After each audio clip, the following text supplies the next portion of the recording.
Notre santé constitue le pilier de notre bien-être et de notre équilibre quotidien. Pour la préserver, il est essentiel de connaître les maladies qui peuvent nous atteindre afin de mieux les anticiper et les combattre. Parmi les affections qui suscitent une attention particulière, celle qui touche le cerveau occupe une place à part, car cet organe dirige toutes nos fonctions vitales. L'encéphalite, une inflammation du tissu cérébral, en est un exemple marquant. Bien que peu fréquente, elle peut avoir des conséquences sérieuses si elle n'est pas rapidement prise en charge. Bienvenue sur Symptômes et Solutions, la chaîne qui vous informe de manière simple, claire et pédagogique sur les maladies, leurs causes, leurs symptômes, leurs diagnostics et les traitements disponibles. Notre objectif est de vous donner les clés pour mieux comprendre votre santé et adopter les bons réflexes face aux signaux que votre corps vous envoie. Dans cette vidéo, nous allons parler de l'encéphalite. Nous verrons ensemble sa définition, ses causes possibles, les symptômes à surveiller, les méthodes de diagnostic et les traitements existants. Une information indispensable pour reconnaître cette maladie et comprendre son impact.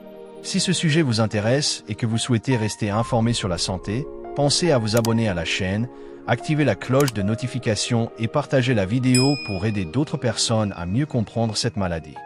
Qu'est-ce que l'encéphalite ? L'encéphalite est une maladie qui correspond à une inflammation du cerveau. Plus précisément, elle touche le tissu cérébral, ce qui perturbe le bon fonctionnement du système nerveux central. Cette inflammation peut être causée par une infection, virus, bactéries, champignons, parasites ou par une réaction anormale du système immunitaire, dite auto-immune. Bien que rare, l'encéphalite est une pathologie sérieuse car elle peut affecter directement les capacités cognitives, la conscience, le langage, la mémoire et même les fonctions vitales comme la respiration. On distingue plusieurs formes d'encéphalite. La plus fréquente est l'encéphalite infectieuse, généralement d'origine virale, par exemple le virus de l'herpès simplex. Mais il existe aussi des encéphalites dites post-infectieuses ou auto-immunes, où l'inflammation du cerveau résulte non pas de la présence d'un agent pathogène, mais d'une réaction excessive du système immunitaire. Dans tous les cas, le cerveau se retrouve agressé, ce qui entraîne des symptômes neurologiques parfois graves. L'encéphalite peut toucher toute personne, mais certains groupes sont plus vulnérables. Les enfants, les personnes âgées, ainsi que celles dont le système immunitaire est affaibli, immunodépression. Son évolution est imprévisible. Elle peut aller d'une forme bénigne avec une guérison complète à une forme sévère avec des séquelles neurologiques durables, voire au décès si elle n'est pas prise en charge rapidement. C'est pourquoi il s'agit d'une urgence médicale nécessitant une consultation immédiate dès les premiers signes évocateurs. 2. Les causes de l'encéphalite. La cause la plus fréquente de l'encéphalite est d'origine virale. Parmi les virus, le plus redouté est le virus de l'herpès simplex, HSV, responsable de formes graves avec des lésions importantes du cerveau. D'autres virus peuvent également être impliqués, comme ceux de la varicelle zona, des oreillons, de la rougeole, ou encore certains entérovirus. Dans certaines régions du monde, l'encéphalite peut être transmise par des piqûres de moustiques, encéphalite japonaise, virus du Nil occidental, ou par des tiques, encéphalite attique. Outre les virus, des bactéries peuvent aussi provoquer une encéphalite, bien que cela soit plus rare. C'est le cas par exemple de la syphilis, de la tuberculose ou de la listériose, qui peuvent atteindre le système nerveux central. Chez les personnes immunodéprimées, certaines infections opportunistes causées par des champignons, cryptococcoses, ou des parasites, toxoplasmose, peuvent également en être responsables. Ces cas surviennent souvent chez des patients vivant avec le VIH ou recevant un traitement immunosuppresseur. Il existe aussi des formes auto-immunes d'encéphalite. Dans ce cas, ce n'est pas un agent infectieux qui attaque le cerveau, mais le système immunitaire lui-même qui se dérègle et agresse les cellules cérébrales. Ces encéphalites auto-immunes peuvent être déclenchées par la présence d'une tumeur, par une maladie inflammatoire chronique, ou apparaître sans cause claire, idiopathique. Elles sont de plus en plus reconnues grâce aux avancées médicales et nécessitent un traitement spécifique différent de celui des encéphalites infectieuses. 3. Les symptômes de l'encéphalite. Les premiers signes de l'encéphalite sont souvent non spécifiques, ce qui peut rendre le diagnostic difficile. La maladie débute généralement par une fièvre élevée, des maux de tête intenses, une grande fatigue et parfois des nausées ou vomissements. Ces symptômes initiaux ressemblent à ceux d'une infection virale courante, ce qui peut retarder la prise en charge si l'on ne prête pas attention aux signes neurologiques qui apparaissent ensuite. Lorsque l'inflammation cérébrale progresse, des symptômes plus graves surviennent. Le patient peut présenter des troubles de la conscience, confusion, désorientation, somnolence, des convulsions, ou encore des difficultés à parler, troubles du langage, et à bouger normalement, faiblesse musculaire, manque de coordination. Ces manifestations reflètent l'atteinte directe du système nerveux central et indiquent une évolution préoccupante qui nécessite une prise en charge hospitalière immédiate.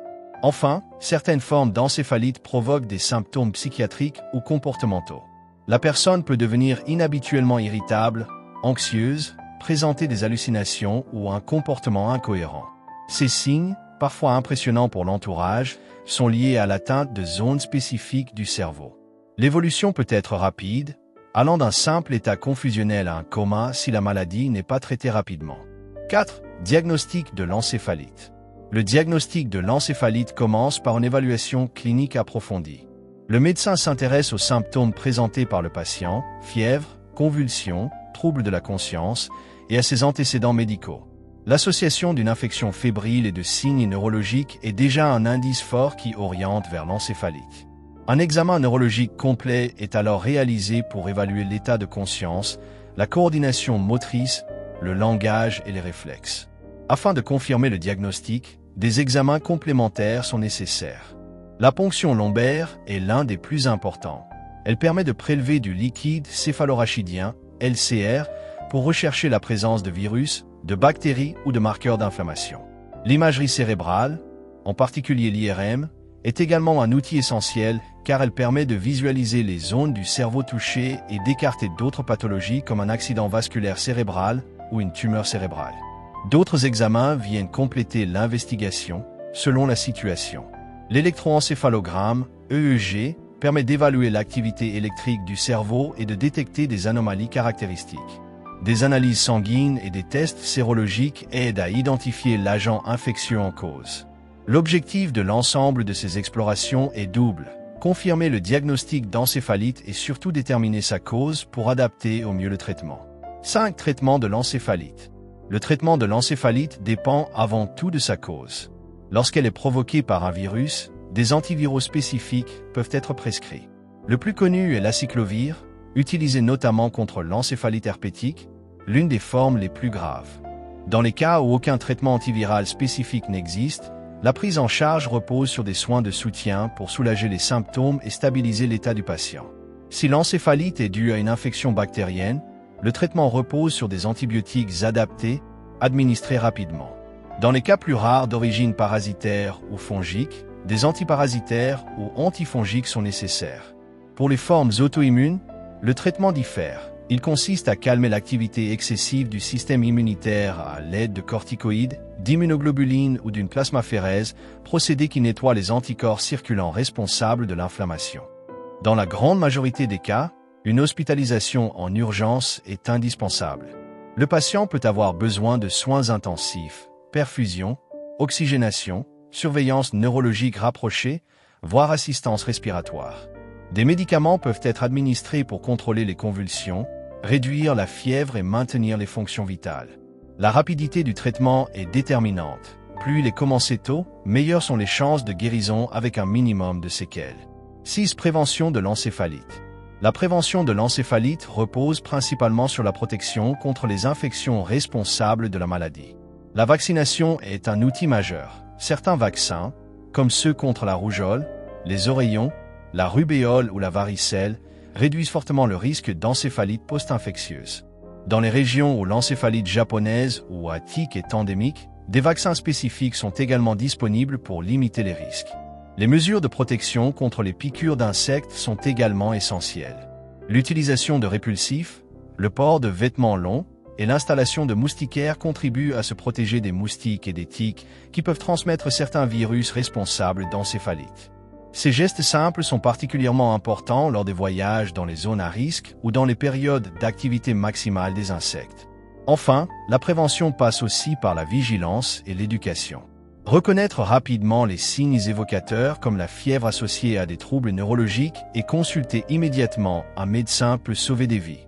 Adopter une hygiène de vie saine, renforcer son système immunitaire et suivre les recommandations sanitaires locales permet également de réduire les risques d'infections graves pouvant dégénérer en encéphalite.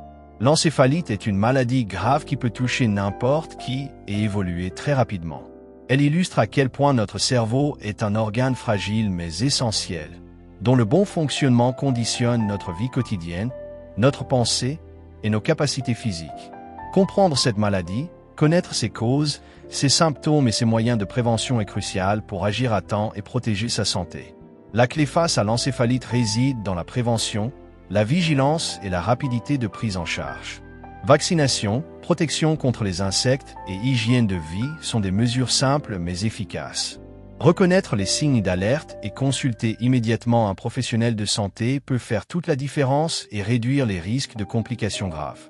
Si vous souhaitez protéger votre santé et celle de vos proches, restez informés, adoptez les bonnes pratiques et n'attendez jamais avant de consulter un médecin en cas de symptômes inquiétants. N'oubliez pas de vous abonner à la chaîne pour recevoir d'autres vidéos détaillées sur la santé et le bien-être et de partager cette vidéo pour sensibiliser votre entourage à l'importance de connaître l'encéphalite.